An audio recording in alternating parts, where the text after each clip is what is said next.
Welcome everybody to the third in the series, the Careering Ahead series by Legal Ops Career. I guess first and most importantly, let me know if you can hear me.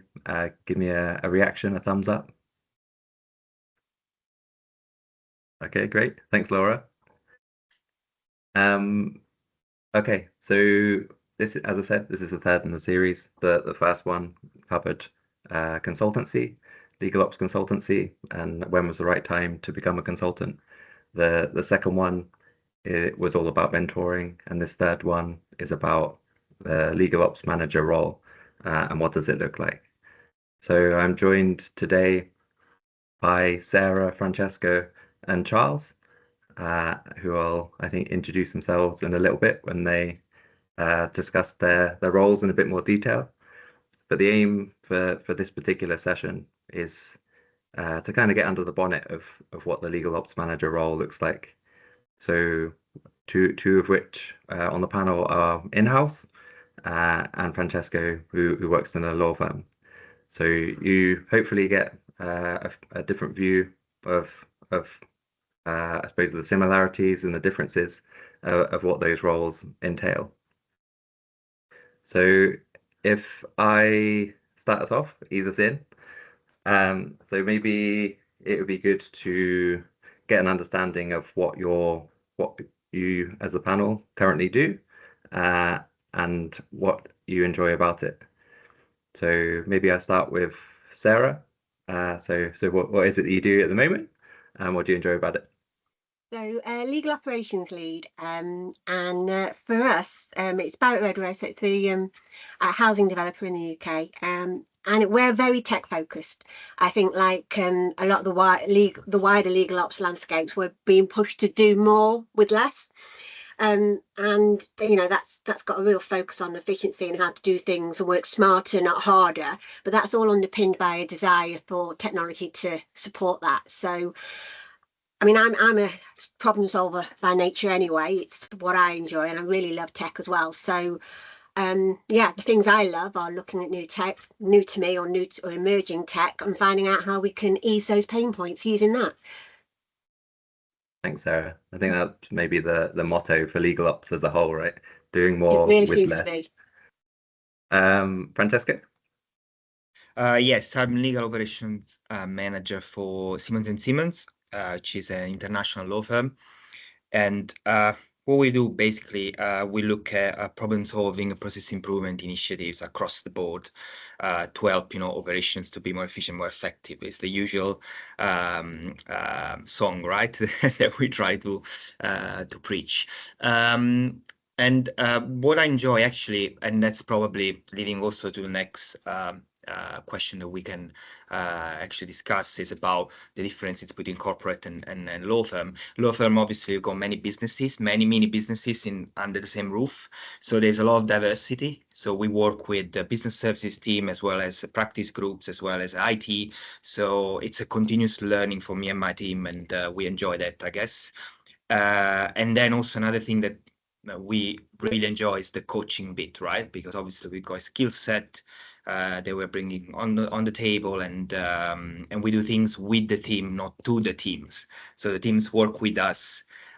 We actually deliver with them and not to them, which is a kind of big difference. And that's probably what I enjoy the most in my current role. Okay, thanks. And Charles? Hey, so I'm with Vinted. So we're the biggest used clothes marketplace in Europe. Now we're expanding into more categories. So you can, for example, buy video games, smartwatches, cell phones, tablets, all secondhand. We sell nothing new on our platform. And in the legal department, I am the senior manager of legal operations and technology. And I think if you were to put our mission into the most pragmatic terms, our goal is to deload the work from our lawyers so that they can focus on being better lawyers. And we do that through process, people, technology. For example, I have someone on my team who does things as low level as data entry. And then I have someone who schedules all hands and runs all hands in legal department communications. And then I had a technology implementation arm right now. Like right now, we're testing agentic AI and its ability to handle low risk legal inquiries for our lawyers, so they don't have to handle those repeated questions that they get every day through email, Slack, this kind of thing. And then we also manage our ELM stack. Okay, that's good. I suppose the next question that I had, I suppose, adds another layer on top of that intro. I suppose I would like to know what the day-to-day work tends to be like for you guys. So maybe Sarah, if you start us off. So what Yeah. if it just take a day, and I suppose walk us through what it would be like. Well, at the moment, we're currently implementing a new collaboration platform, so software for the entire legal department. So it's very much change management at the moment. My day from end to end is about managing people's expectations, about moving through the basic MVP model that we've gone with, and then how to expand on that and the potential future. So that's very heavy at the moment. But I would say more typically, there's a lot of project management in my role. It's a lot of having a lot of different spinning plates. So I would say about 50% of my time a day is wrapped up in project work or meetings about projects or meetings in general.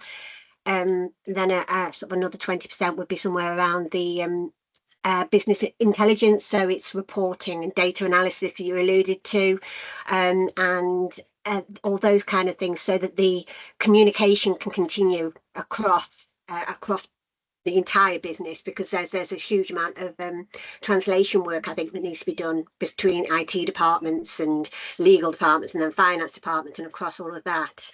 The great thing about legal ops, in my experience, has been that it's a real mixed bag. So no 2 days look the same.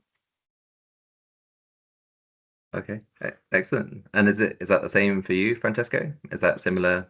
Yeah, and pretty much I would say typical day would be probably 70% just meetings and checking in with the team. I'm very lucky because I got an amazing team, so I'm hands off most times. I just step in when they need me, but otherwise I just let them run the show, and then probably 20-30% is more about more strategic level thinking. Obviously, we're a new team, how we can expand, where we can find more opportunities across the business. So having conversations, trying to do a bit of business development kind of thing internally. That's how my day would look like. And then I agree with Sarah 100%. No day is the same in these roles. So you might have one day where you're just doing these, other days where actually you got like 20 things happening at the same time, or requests or people that wants to talk to you, that actually want to talk to you. So it's quite good because it's very dynamic, I would say. It's not a classic office job where you just sit and do admin. Actually, it's the opposite. Yeah, that's pretty much my standard day. Excellent. And does that ring true for you also, Charles? Is Yeah. it variety as well for you? Yeah, there's always variety. But one of the things that I've learned over time is to say no to expansion sometimes with work. There's many reasons why to say no. It's like, for example, the change barometer on my team is maxed out, for example, or my legal operations team has just got enough projects. I don't try my teams. They're still being in Europe and Eastern Europe even, or in Berlin. It's still kind of a new thing to be in legal operations. So we try to max them out at 2-3 major projects and then day-to-day work. For my side as the lead and senior manager, I would say 30% of my time is entrepreneuring, stakeholder management, or as Francesco said, business development. So there's not really a difference there. And I'm looking for ways to launch improvements for the team, the legal team that we have. And then I would say a good 50% is managing everything as kind of like a quasi program manager, but also people manager at this point. So that leaves me about 20% for admin day-to-day stuff, which I'm actually happy to have left behind because I'm a little bit admin phobic, maybe in the wrong field for someone who's admin phobic, but it's not something I enjoy, but I still get my hands dirty in the financials. For example, we're doing a financial review, mid-year financial review, and I get my hands really dirty in those spreadsheets. So that's kind of what my day looks like. Excellent. So I guess we've discussed the role, kind of what it looks like on a day-to-day. So I'd be interested to know how you arrived at becoming legal ops managers. So maybe I start with Francesco this time. What was the journey like for you? Was just by chance, I'll say. My background is I studied law, but towards the end of my master's, I just decided to not train as a lawyer. My parents were like, "Are you mad?" So I went in completely different direction. I did a bit of project management the first few years in the cooperation and development sector, so completely different things than what I'm doing now. I mean, obviously, it gave me the skills to be a project manager as well, which are useful for life. And then I moved into kind of continuous improvement, business improvement, lean kind of space. Did it in telco, BT, then I moved to Barclays. Then I came to Simmons first time around to launch a global program. And then I left Simmons. I work at Anglo American mining company, and then I came back to Simmons like a year and a half ago to run the legal operations team. So literally by chance, but maybe one takeaway and one thing that could be useful for the audience is like actually, you know, once you gain those skills, you can cross quite easily. You can move between industries and between different sectors, or because basically you apply the same thinking everywhere. But it's not boring because every place is different and every problem is different, right? Every challenge is different. So I would say my journey was quite kind of a zigzag rather than a straight line. But I enjoyed it all the way. I mean, I'm still enjoying it. I don't know where I will work tomorrow or what I will do tomorrow. So it's by pure chance. And Sarah, what does the journey look like for you? Everything that Francesco said really resonates, apart from the studying law. I didn't study law, but the zigzag, the meandering path, the road less travelled, I absolutely get all of that. I won't go back to how I started my career, very different, but my background is largely project management, and that's across a lot of different sectors. So aerospace, construction, which is where I find myself now, banking, telecoms, a little bit of everything. And I joined the legal team here about 4 years ago, and I had worked with them previously on an IT-led project. But I think what they were looking for wasn't just someone with the skill set of project management, but again, it's those additional life skills that Francesco's alluded to, that ability to be that translator, to bridge those areas, it's almost to be willing to be the idiot in the room. So go in and ask those questions, check your ego at the door, just get to the heart of the matter, and then just solve the problem. Just get to it, no matter how you have to do it. So yeah, project management, I think, is really a really useful set of skills to acquire over a career in any path you want to, and it all translates over to legal operations beautifully. Excellent. That's going to be a lead on to the next question that we have about skills. I think it will. And Charles, your journey? Yeah, so I come from a lawyer background. I'm a lawyer refugee, so to say. I practiced in New York City, passed the New York City bar, and did litigation. Also moved into grunt work litigation ops for a bit when I was making my decision on whether I wanted to come to Europe or not. When I came to Europe, I ended up working in a fintech startup and was head of legal, and we were trying to set up a regulated service. So there you get into a lot of compliance ops. And while I liked setting up the service, the legal advisory research, I realized it's just, that thing that really nagged me in law school, it came back and I was like, okay, what's an alternative here? And I moved into legal operations. It turns out I felt like I had already plenty of experience. So for any lawyers out there, if you're doing operational process improvement, you might be just scratching the surface, but if you like that stuff, there's a world out there where you can come in, improve your skills, go deeper into that stuff, I think you have to leave the lawyer behind, because if you walk into a room of lawyers and start acting like a lawyer who wants to improve their life, you're going to start an argument. And there's not a thing in the world, maybe chocolate or wine or whiskey, that lawyers love more than to argue.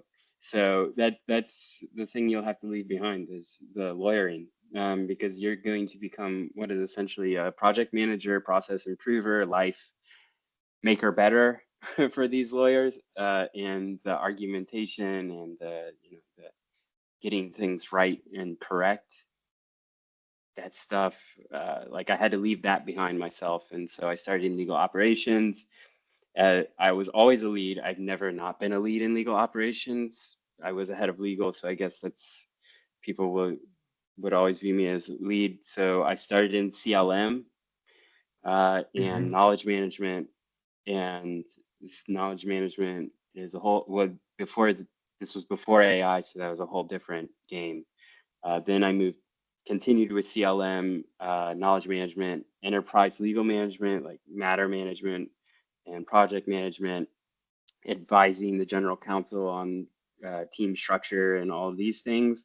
And now at Vinted, I'm more full service, and my team handles the individual lanes that you might have read about with Clock or legalops.com or the ACC even. I put them in different lanes and I try to come up with cross-functional projects, but I'm like that generalist. Not that I would recommend you start as a generalist, focuses on one. I've started on CLM, then moved into knowledge management, then moved into financials. And it's been a 5-6 year journey for me after compliance ops. But what you start with and what I started with was process development. And once you get into process development, then you get into project development, then you get into program development. Then hopefully along the way, you pick up change management. And let's just say that change management with lawyers is like, in my experience, being a lawyer, I was hard to change. And my partner will tell me you're stubborn as a rock, but lawyers, is like next level change management. So that's kind of been my journey. And right now I focus a lot on change management. Okay, I think that's. I promise I won't come up with too many curveballs. But what interests me about what you said there was about being a generalist, and I guess for people that are working in legal ops at the moment, or people that are maybe breaking into the space, do you recommend being a specialist in a particular area first, and then I suppose becoming a more of a generalist as a manager, or uh, like clearly as a manager within your industries, you're going to need to know kind of multiple facets of legal ops. So I suppose, do you become a specialist in one and then become a manager, or do you have to kind of understand a lot of the facets before you become a manager? Hopefully that made sense. So maybe Charles, if you want to take that one. So I think you need to have at least a slightly above superficial level of all the things that might be confronted in your industry with legal ops. So not all industries will need all forms of legal operations. I came up through the SaaS industry with legal operations, so you had to know contracts, you had to know CLMs.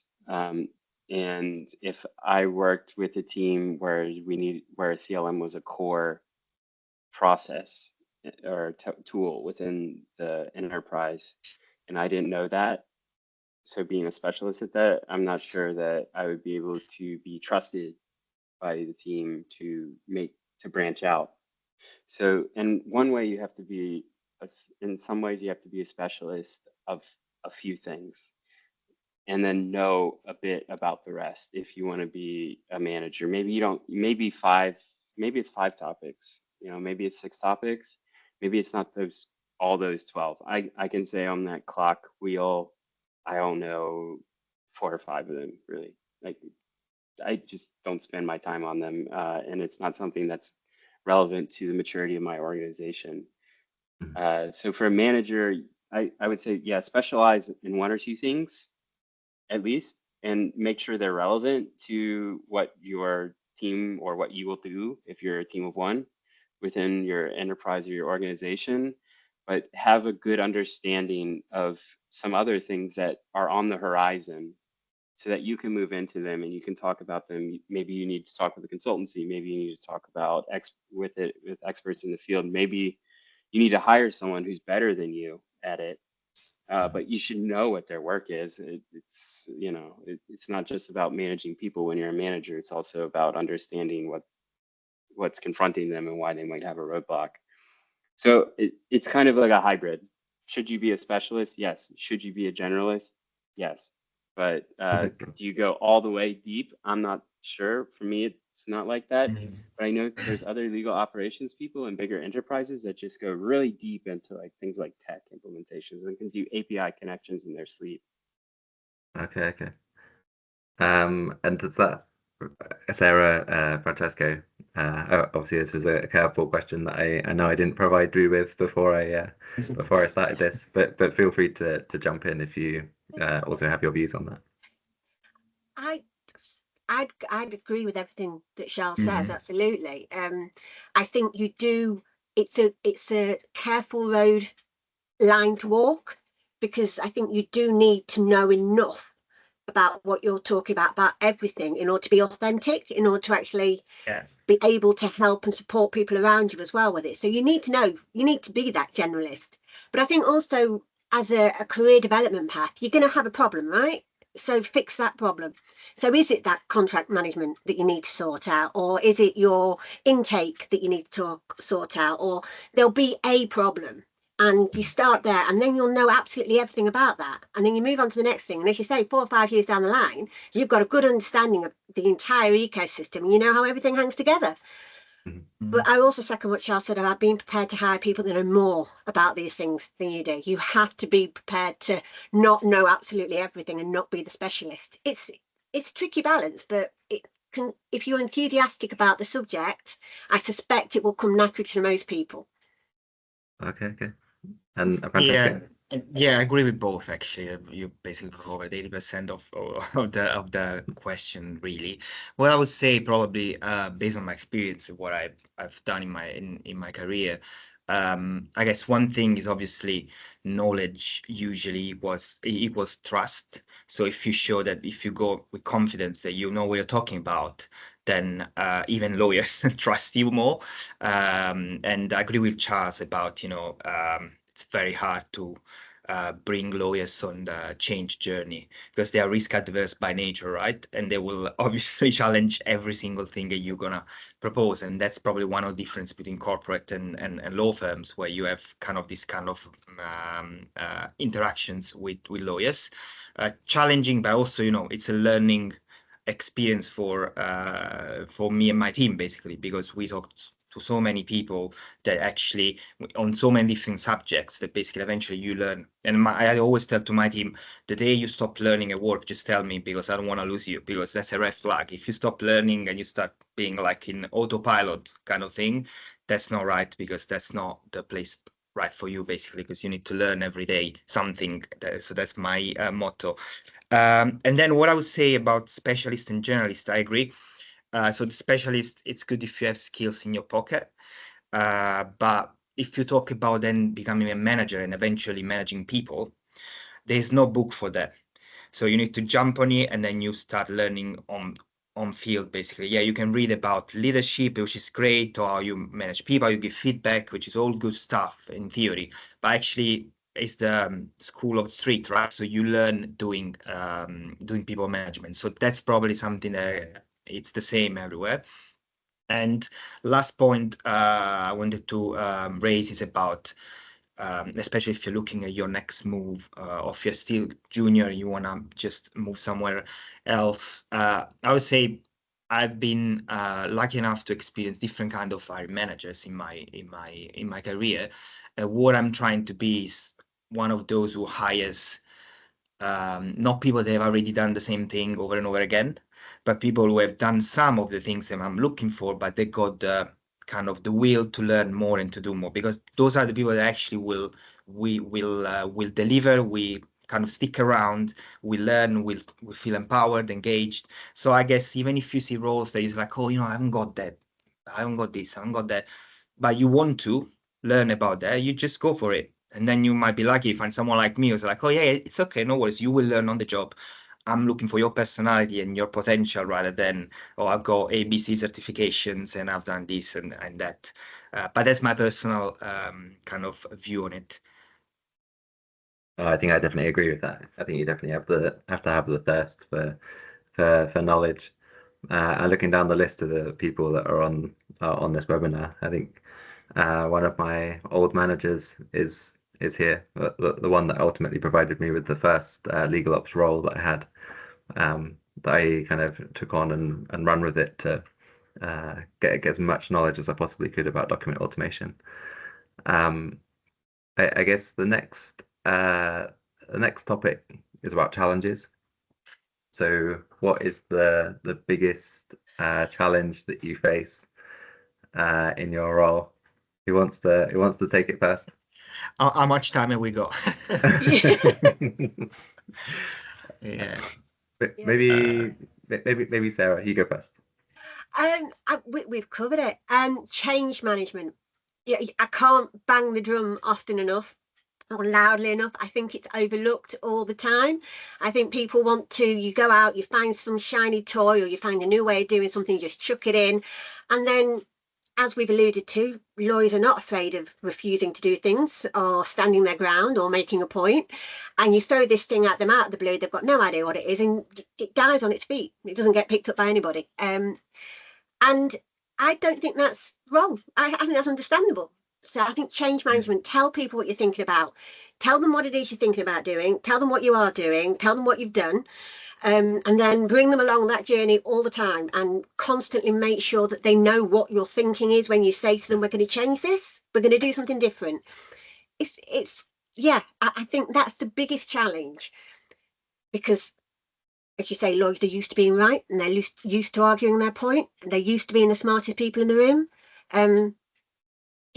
Change management all the way. I do think there's also the risk averse that was brought up as well. Sometimes you do have to take a risk, you have to take a chance, you have to try something new. But again, all part of change management. And the last thing I'll say, and I will let somebody else get a word in, is that translation piece as well. It's bridging that gap between IT talk and finance talk and business talk to people that take everything out of books and that love their written word. So there's a real, it's being prepared and having to bridge all of those areas at the same time. But change management, I can't say it enough. I suspect this is going to be a running theme. Charles, same for you. Yes, I think it's the same. I'll take a more narrow angle on change management. Change management in general is the most difficult part of this, but what I experienced to be the most difficult, especially in Europe, I'm not so sure if in London or the UK area, if it's such a problem, maybe also not in the Netherlands, definitely not in the US, is communicating what legal operations can do for a legal team and having the lawyers think of that before they pick up the spreadsheet and go, okay, time for data entry. Or time for, let me create a manual spreadsheet to track my compliance workflows, even though we have a GRC system. It's like getting them to remember that legal is entering a new era of ways of working is the biggest challenge I see, because even the young lawyers, they've been trained by their law firms or their previous jobs to act with their workflows in a certain way. And it's always been manual. It's always been Google Docs, Microsoft Word. CLM didn't get on the radar, really on the radar, until 4 or 5 years ago, like in Europe at least. In the US, it's been there for a bit longer. But in Europe, these new technologies, they're just now hitting people's minds, and people don't think of them in the legal department, and they're so used to doing it manual. And it's almost like being addicted to something that is harmful to you, and convincing them to move away from that addiction to manual work and be like, hey, why don't you just give this to us? It may not be as perfect and as good as you would have done it, but it'll get done, and maybe we might discover some new innovations through it and be able to make sure you never have to really do it this way again. Is the difficulty that I have right now, and that is change management at its core, but it's changing the ways of that we've always worked in a legal department, how I was trained, and how my lawyers are trained. And so, and now with AI, it's super important. And like that's my biggest fear, is that I haven't given my team the skills to succeed in a world where AI is one of their core tools. So I think that is the thing that if you ask me what keeps me thinking, it's that one. That makes sense. I guess it's that disrupting traditional ways of working. I guess it's almost like maybe not a security blanket, but the way that things have always been done is a certain comfort, I suspect, to some people, and maybe hard to break. And Francesco? Yeah, just a couple of things. Obviously, Charles and Sarah hit the nail on the head. But probably I would say in law firms, obviously, you have different practice groups, as I mentioned, different mini businesses. So one challenge is if you want to scale something you've done somewhere else, you need to make the case even stronger than you would in a corporate world, where you say like, okay, I've done this in this massive business unit, similar operations in your business unit. Let's make it work there as well. With lawyers, it's a bit different because obviously everyone thinks they're special. So it's like, oh, my practice is special, our clients are special. So how do you break that kind of, yeah, I know it's special, but we're talking about pretty much apples and apples, right? So why don't you do the same solution? So it's that kind of resistance, I would say, but that's okay. And then I think obviously for lawyers, time is money.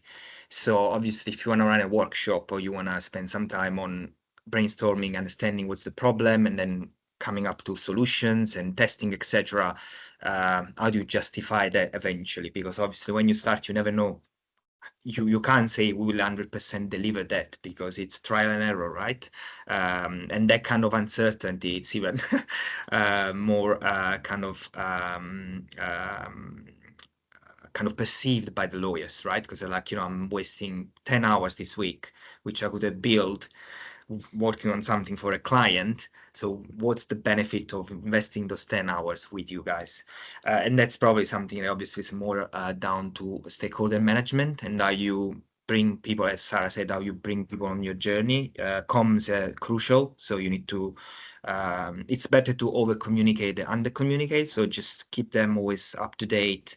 And the third challenge, which I didn't experience in corporate, is expect if you work in a law firm that your meetings will be moved 100 times, even 5 minutes before the meeting. And even if you have a big workshop, because obviously if there's a client urgent matter to solve, they obviously are like, look, I'm sorry, I can't join this meeting.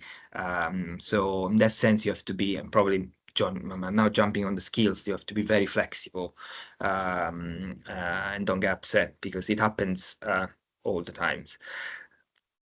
Yeah, I can imagine that's a bit disheartening, I suppose, when you, I don't know, prep for the call or I don't know, created something for them to see and then they push it back. But I guess I suppose that's all part of innovation and disruption, right? Yeah. But yeah, like you say, the next question. So there's two questions left, and then there'll be Q&A for everybody that is here today. So the next question is about skills and what skills are required to become a legal ops manager. So maybe I start with Sarah this time. I think I've already commented. I may have brought up already perhaps change management, so and project management. I do think that I do genuinely think that project management is a really good set of skills to have for legal operations. And whilst I might be biased, I do think I think it's true. And across different industries helps as well. It gives you a rounding and an overview. So I think, yeah, I think that's really key. And that's been in my experience. It's a relatively easy thing to go out and get. There's a high demand for project managers. It's a needed thing. So it might not necessarily be in the legal world, but if you're looking to get yourself a skill set you'll then be able to transfer, you can go out and get project management that will then translate into legal operations quite easily. So I think that's a very sensible route to take. Sorry. Sorry. Just on project management, would you recommend like the classic Prince 2 waterfall or more agile? I think for legal operations, I think agile's more sensible because harking back to what Francesco says, you do need to flex, you do need to move, pivot, and all those other words that we like to throw in there. You can't be too rigid, and I find Prince to be quite rigid, quite structured. I like Prince, don't get me wrong, but I think agile's more sensible. But either, and experience with neither as well. Again, if you've got the experience, you don't have the qualification. I don't think the qualification is the thing that's going to get you any success. It's the experience and the preparedness that you are going to be for that pushback, for failure. Once you've done a couple of projects and you know that things do go wrong, you're a lot calmer than you are on your first project when you realise it's all gone wrong and you think it's the end of the world. So I think experience in that is more important than which qualification. But to answer your question far simpler, I'd go with agile if you've got a choice. Okay. And Charles next. What skills do you think? Yeah, so what skills do you need to be in legal operations? So project management will come, or your manager will help you develop that. Change management as well. And there are techniques with change management. We're not talking about some wizardry here. There's lots of books on change management and influence, and even influence. There's papers on influencing lawyers. So those will come in time. But to break in, what I always look for in a person, it depends on the level, how much project management experience, or how I believe they'll be able to run a project or do stakeholder management. What I always really look for is resiliency in someone. So I've hired someone, for example, from content moderation, and that is a dark place to be. But that means that person is probably pretty resilient if they've been doing content moderation for a while. I've also hired somebody from an embassy. And so if you think that lawyers in the corporate or firm world are tough, imagine government lawyers. So and I did an internal hire who's been there and is one of our toughest people. So when I say, if you're looking at skills you need resiliency, you also need creativity and just curiosity, because we're in a new world with legal operations, and people are gonna try to pull you down. You're gonna fail. You're gonna need to get back up. People are gonna try to challenge what you do should be theirs. Like IT might come to you and be like, you're doing IT stuff. Well, ask your lawyers how much they like the IT team. But lawyers will be looking at you like, but I've been doing that. And you're like, well, why do you do that? But they'll challenge you and say, you won't do it as good as I'll do it, and then I'll get in trouble, for example. So you need to have, this resiliency to work through those arguments, work through those scope questions, so to say, and then just be ready to fail, because you will fail. I've failed. Everyone on my team has failed at least parts of their project. Right now, we're dealing with a failure with how we do budgeting that turned out due to our implementation choice. So we're having to work through that, and that's where resiliency comes in, being able to take that failure, learn from it, pick yourself up, and keep going forward. That makes sense. Kind of sounds like almost the complete opposite mindset to the lawyer mindset, right? It's always perfect first, never fail. And Francesco, Well, Yeah, I think one or two things from my side. I agree, obviously, on anything that's been said. Obviously, the problem solving is the main thing I usually look at, and with it, hand in hand, goes critical thinking. I think, that's why when you go to an interview, or you get asked those questions around, oh, how would you solve this problem or something like that, it's not the results, more how you think. Because especially again, in this role, I'm now in a law firm, as I said, because you have so many different businesses and so many different practice groups. They do different things, obviously, and more often than not, you will sit in a room where you understand 10% of what they're talking about, but you still have to be in that position of kind of merging the bridges and try to understand the whole process and help them. So I think if you've got the critical thinking and the flexibility, and the and you want to learn, that's the best place to be, because you are in an uncomfortable situation, but actually based on your skills and stuff, you can still navigate, right? And that's what's been touched also by Charles and Sarah about being flexible. I mean, flexibility means also that you might be uncomfortable in some conversations because you don't understand what lawyers are talking about, but eventually you're looking at the big picture and how you can help them. So this couple of skills, probably on top of what Sarah and Charles have shared, yeah, are really, really crucial, I think. okay. I think I had one question left, but actually there's a few slightly deeper questions that I want to ask about skills. So I suppose the first one, I think you mentioned lean earlier, Francesco. Yeah. So is the I say Six Sigma relevant to the role, or is it a kind of nice to have? Like what do you think? Should people be skilled in that, or only Yeah. specialists? Yeah, I think both Lean and Six Sigma. So obviously Six Sigma is very heavy data-based, so you have to have a lot of knowledge around data and how you read big data, while Lean is more about process improvement. So obviously the combination of two and change management on top is the perfect kind of triangle, I'll say, where you got all the skills touching everywhere. And you can get qualifications. Although, the basic level is just a theory thing, so you can just understand the tools and then, pass a test, and that's how you get that kind of level. But then the next levels are evidence-based. So basically, you need you need to show that you applied those tools in real life. So, projects and programs, etc., etc.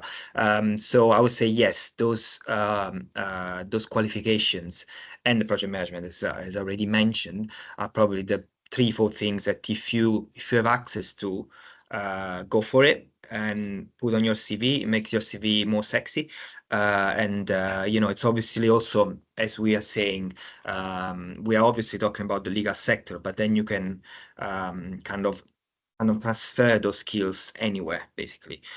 So it's something that you can have on your CV for life.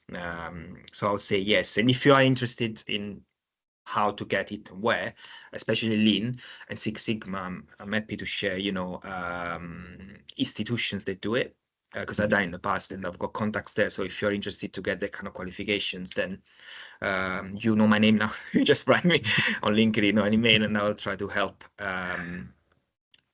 Cool. Yeah. That's nice. That's a good breakdown of whether people should do it or not. And Sarah, Charles, have you got views on things like Lean and Six Sigma?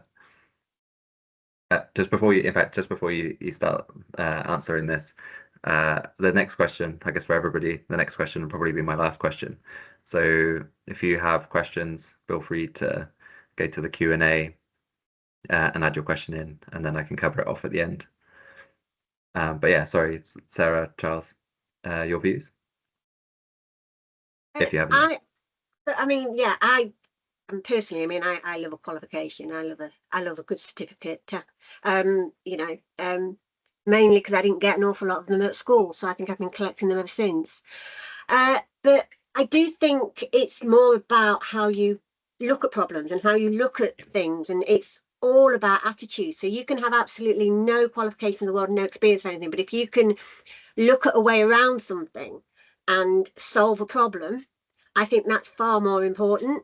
So I think in the legal industry, we struggle with the idea that people might have done a lot of different things, whereas I would be more the case of that if you have done a lot of things well, if you are a jack of all trades and you genuinely can master all these different things, that's going to be way more beneficial than having spent 40 years doing one thing and getting all the qualifications.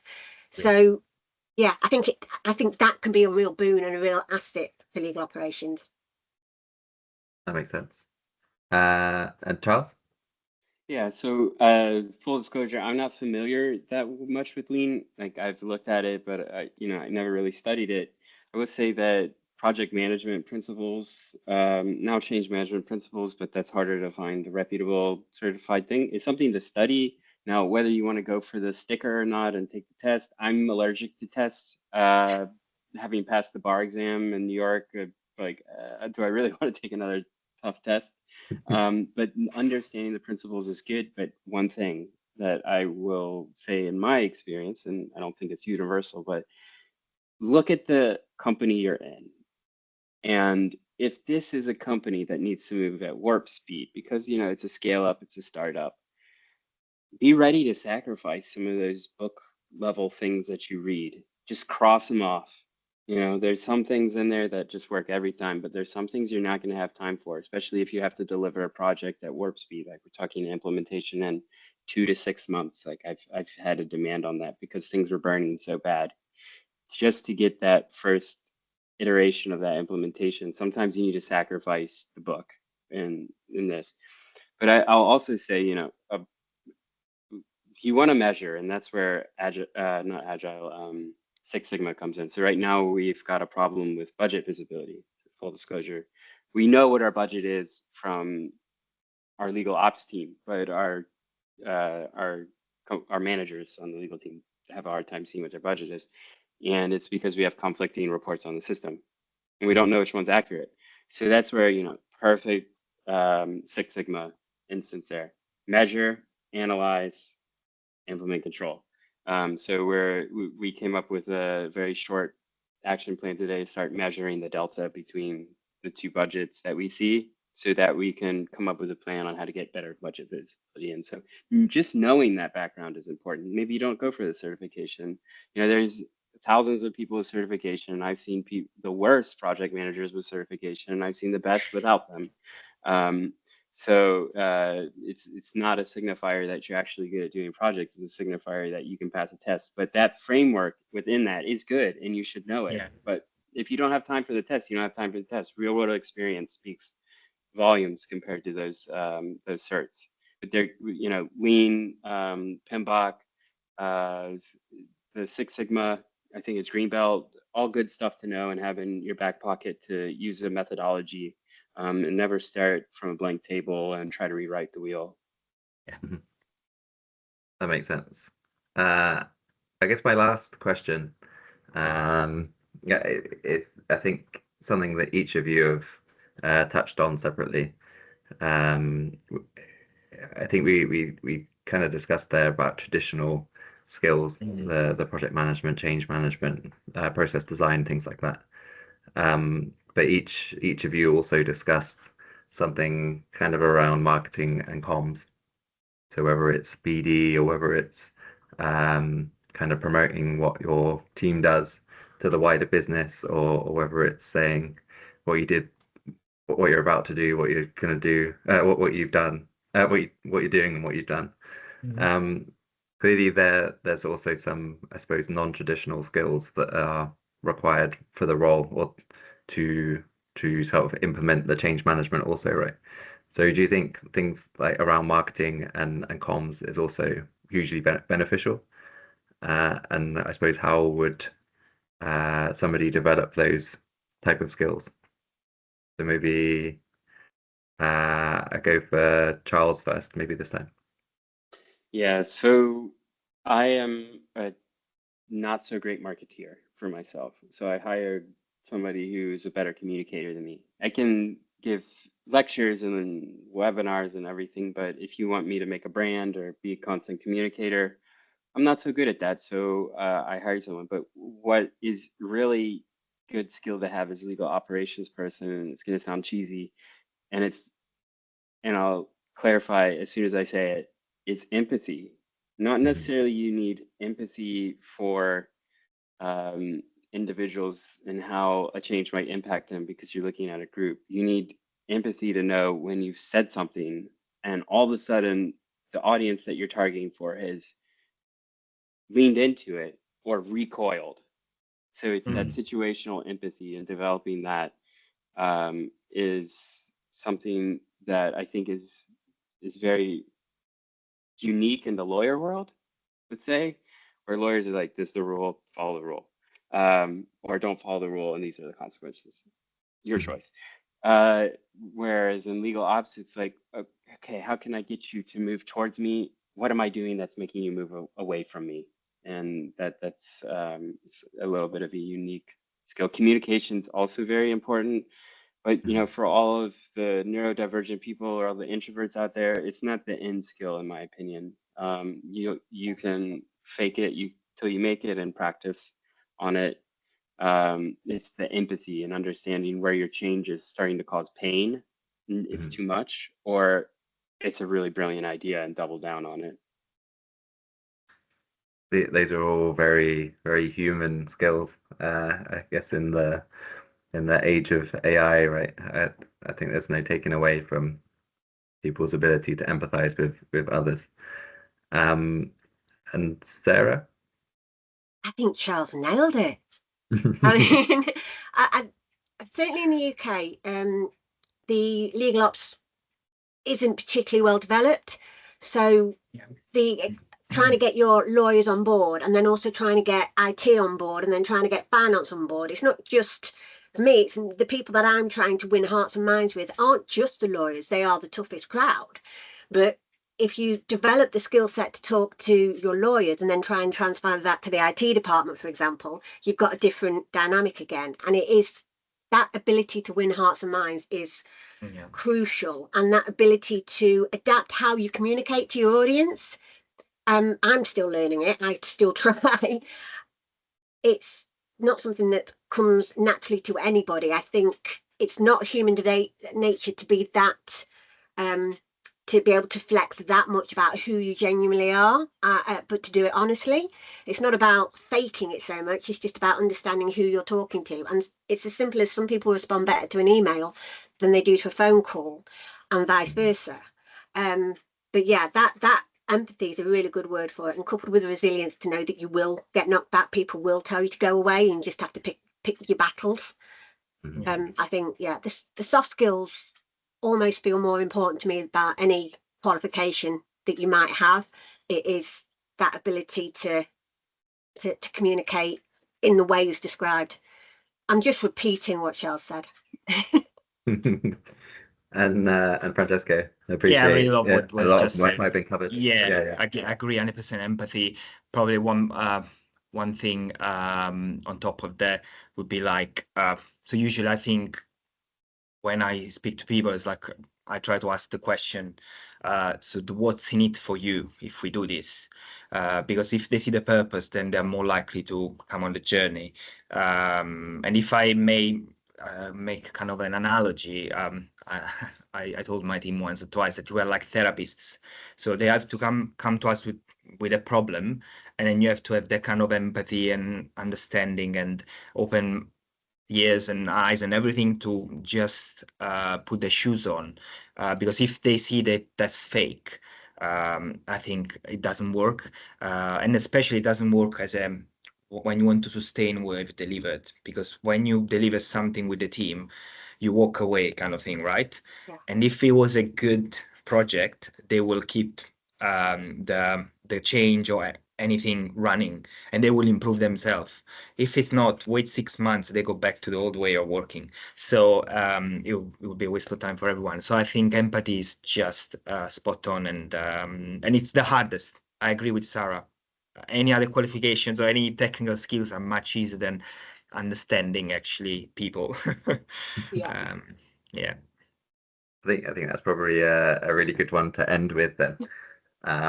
But we covered quite a lot in this session. What you guys do, what your day-to-day looks like, what skills are required, obviously your journeys, and then finishing off with I guess one of the most important skills, which is empathy. I did set aside a little bit of time for Q&A. I guess we're almost on the hour. If people have a question, feel free to do it now, maybe in the chat. If not, feel free to get in touch with me and I'll pass it to the panel later. Just wait a few moments. I think normally there's no questions, but maybe that's really down to the fact that the panel has covered quite a lot in a short space of time. So maybe I will end it there. Big thanks, Sarah, Francesco, Charles. Been a wonderful session. For everybody that's attended, there is another one next month, at the end of next month. So I look forward to seeing you all there. Have a good rest of your day, and see you soon. Thank you. Take care. Thank Thanks, you. Marc. Thanks, Take guys. care. Bye. Bye.